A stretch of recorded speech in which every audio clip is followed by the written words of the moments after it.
I was in a lot of trouble as a young kid, and I was involved in drugs and alcohol, and when I was, when I played sports, I really didn't put my heart into it. I had a lot of distractions, had a lot of tough things going on at home, and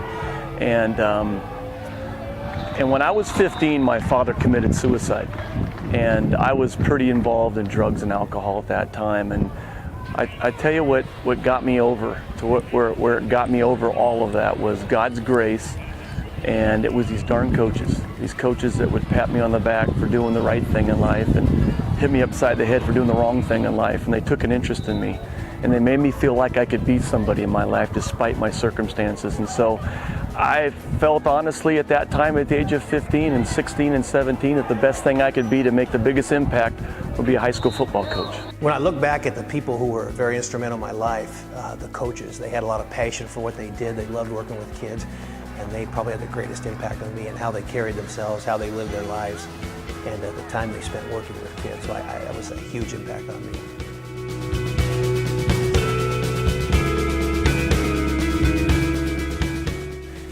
I think the biggest challenge I have is anybody can talk the talk, but we need to walk the walk. And I find myself struggling at times resorting to behavior that's not fitting of a follower of Christ. Things go bad, I might throw a tantrum, I might say something I shouldn't say. So the biggest challenge for me is that as a man of faith, I need to be a light. And I fight that battle a lot, that I don't always act the way I should. But as a man of faith, I also know that God is always there.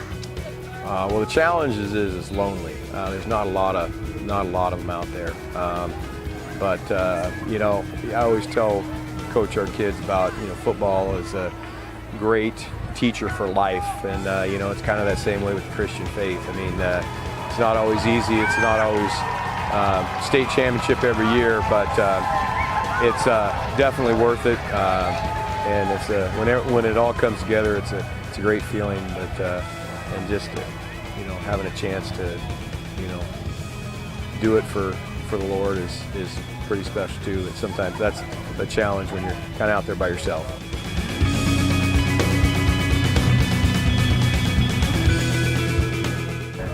Well, I've had the opportunity to fellowship with Ken Ingram and Bill Smith, and number one, they're wonderful people. And when you don't get to know somebody, you may draw conclusions of how you think they are or how they come across.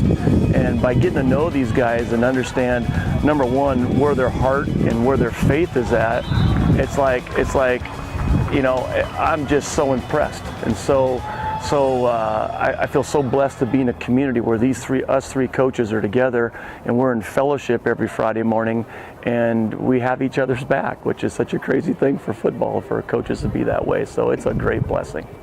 Going through James right now, and it's talking about trials, and that's definitely football. I mean, there's trials. We talk all the time about adversity and how you're going to deal with it. It's not about, you don't have any control over what comes your way, it's how you respond to it that's important. And that's kind of what James is talking about, and how to lead your Christian life through those trials and fires. It's very reassuring to have fellow Christians who are coaches who have the same belief system I have, to be able to meet with them and study the Word and share problems and seek guidance from the book, and to pray for each other. It's something I would have never imagined years ago, that coaches that on Friday night we are sold on beating each other on the field, but off the field we have a bigger picture. It's been a worthwhile experience. It's been wonderful. We're excited about what we're seeing with the coaches study on the Friday mornings. I mean, taking 3 of the top schools in this area and having their head coaches meet every Friday morning. It's just exciting to see these guys together and together around the Word, around the Bible. And I had the privilege of being with these guys one Friday morning, and just to come in and see their camaraderie and knowing they're playing each other that night and playing as rivals during the evening. But during that morning, just gathered as one and gathered as one in Christ around the Word, and to see these coaches have a heart for wanting to go beyond the W's. I mean, they want W's, but they obviously want to win for Christ. They want to see these kids have character, and most coaches want their kids to have character, but these coaches know that that character is through knowing Christ, and they want their boys to know Christ.